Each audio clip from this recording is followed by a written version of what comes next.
Salutations, crustaceans! I'm Lobster, and this is the brand new Squier Telecaster Bass, and it's based off of a 1972 Fender Telecaster. I am very excited to review this bass today. I was intrigued by its vintage vibe as well as the wide range pickup that we have here and the vintage brown. I am a sucker for the vintage brown here, and I think it looks great on this Squier Telecaster. I purchased this bass recently on a whim, and I'm excited to check it out with you all today. So let's go over the specs of the Squier Telecaster bass. We have a poplar body finished in this transparent brown. Vintage white is also an option, and that's the only other finish, so you have either that or the brown. We have a black pickguard contrasting the brown finish. I think it looks really nice here. And that surrounds a Squier wide range pickup, similar to what we see in the Squier Rascal bass, which I reviewed previously. We have a master volume and master tone control as we have a single pickup.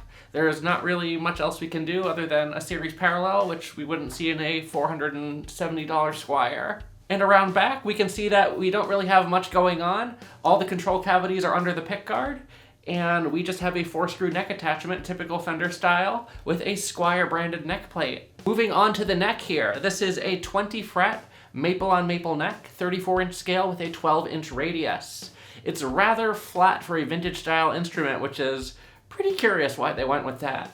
We have a C-shaped neck with a 41.3 millimeter nut width, and the neck is fully finished all over. So we have a vintage tint gloss over the fingerboard as well as the back of the neck. We have a vintage Telecaster shaped headstock here with 4 rather heavy tuners. And then on the back of the headstock, we can see that this bass is crafted in China. In regards to the fretwork and playability, I think that this is actually really well done. It's solidly built in terms of fit and finish, and the fretwork is actually really, really good. The downfall, however, is the balance. The extremely light poplar body, combined with this gloss maple neck and these vintage style tuners, means that this bass has serious neck dive. Serious neck dive. It just wants to go down. You're definitely cognizant of the force being applied to your arm by the bass if you're just sitting with it, so that is an interesting feature. So balance is rather atrocious on this. Outside of that, though, I think that this is a at least decently put together instrument, though rather basic. And in regards to weight, this bass comes in at 8.2 pounds, which could explain the atrocious balance given the finished neck and the heavy tuners. And how much does our Squier Telecaster bass cost? Currently, in November of 2025, these come in at $479. There is a lot of other basses at that particular price point or hovering around there, so competition is pretty steep. Let's go ahead and play this bass and figure out if it's worth it or not.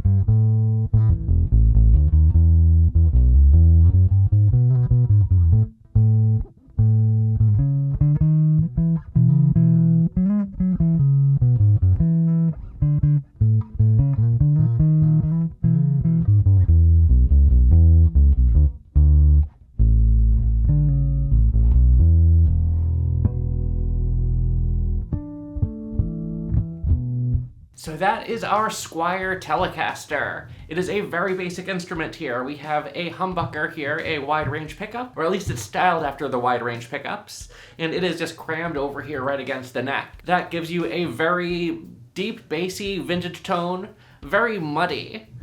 This would be described as Fender's mudbucker. However, I think it has a bit more definition than the Epiphone for sure. But this is the type of bass you really don't play a lot of fast licks on because the notes will get all muddled together.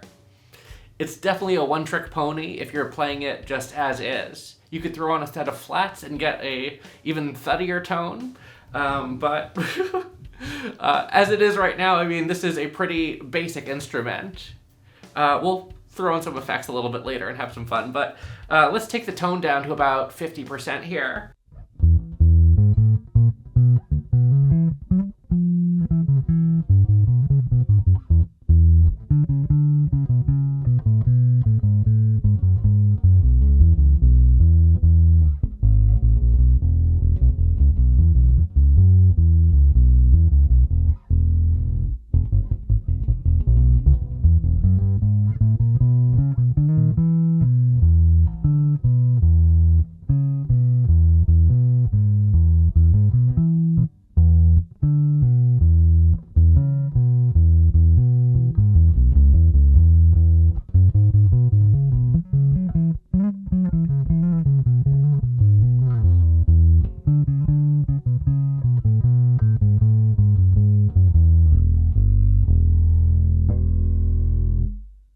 Another thing to note is your 4th fret harmonic, the harmonic that's like right in front of the 4th fret, really doesn't ring out with this particular pickup location. You get the same thing with the EB0, so it's not just this bass, but it's very faint here. However, your 5th fret and your 7th fret harmonic are a bit more prevalent. Now let's take our tone down all the way.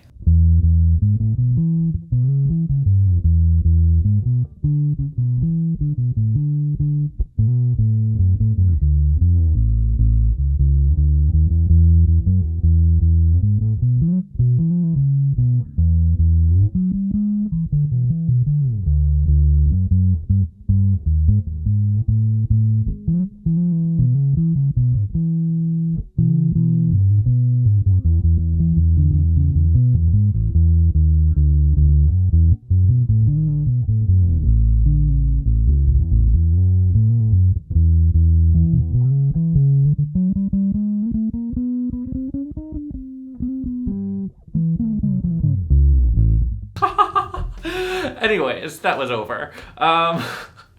So that was with the tone completely rolled off. You really just get Mud City at that point. I mean, there are uses for that tone if you're like gonna fuzz it out like what we did in our little intro. But yeah, this is a pretty muddy bass overall. Now let's give it a slap.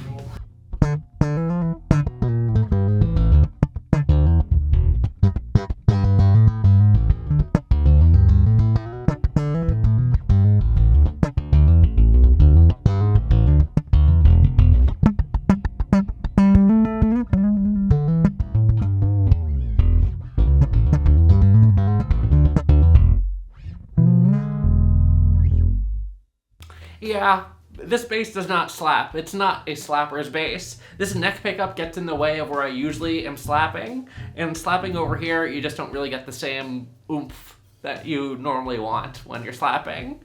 And just tonally, it's not there. You're not getting any sort of zing. So yeah, this isn't a slapper's bass, but let's grab a pick now and see if we can coax out some other tones.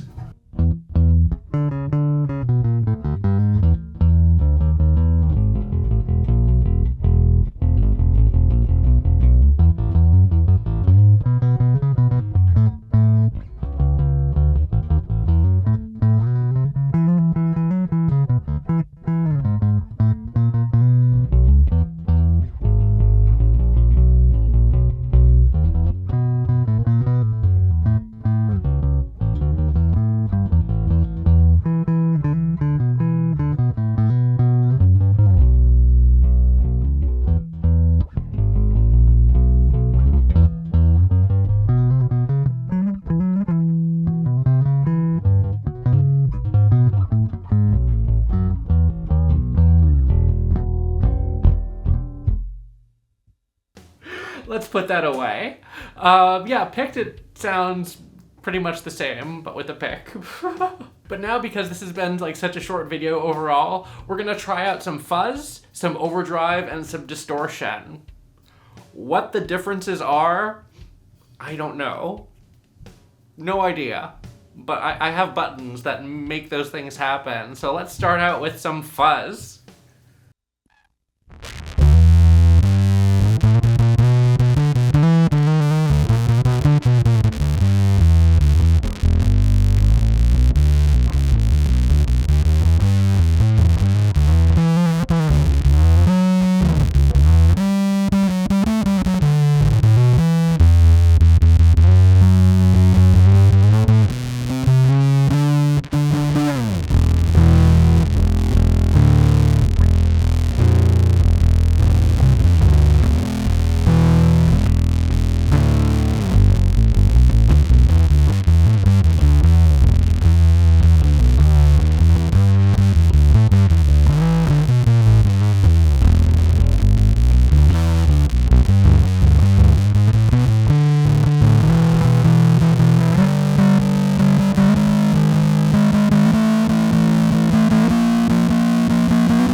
That was way more fun than it needed to be. Oh, that sounded pretty cool. So that was the fuzz that's built into my DeCasimo preamp thing here. And engage some distortion.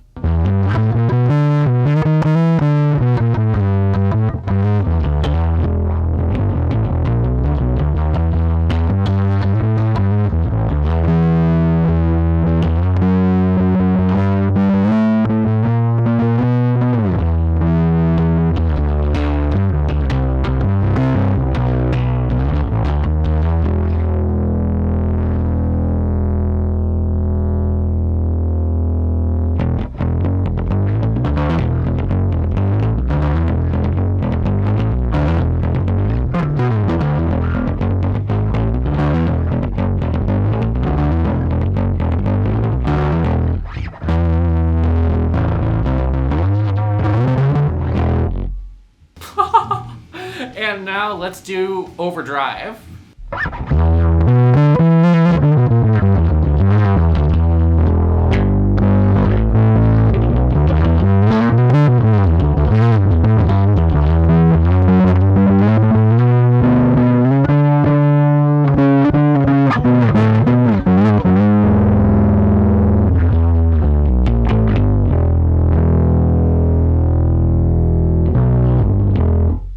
So here are our final thoughts on the Squier Telecaster Bass.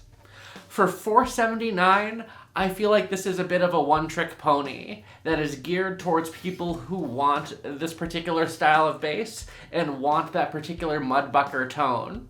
I think just like the Epiphone EB0, this bass has balance issues as well, though the Epiphones are much worse. I would get this over an Epiphone EB0 for sure, or an SG1, whatever they're calling them nowadays. But if you're looking for a bass to do chords, to do solos, to do crazy jazz licks, or crazy shredding, you're probably going to want to look elsewhere. I personally found this neck to be a little bit uncomfortable. I wish that it had a more vintage radius, and that would make the playing experience a bit better. But as it sits with the 12-inch radius and this fat C-shaped neck, it's not the best playing experience in the world. Not like you're going to be spending a lot of time up here with this thing. But this is pretty much a one-trick pony as it stands right now. Its balance is pretty atrocious. It doesn't really offer a great value. It just does its one thing. And if you want that thing and you want it for relatively cheap, and you don't want an Epiphone EB0, you want a little bit more tonal definition than that, you should probably look at this. But if you're looking for a well-rounded instrument that can do it all, you should definitely look elsewhere, because this bass will not deliver. But those are my thoughts on our Squier Telecaster bass. Let me know what you all think about this bass in the comments below. Thank you all for watching, and as always, until we groove again. Boop!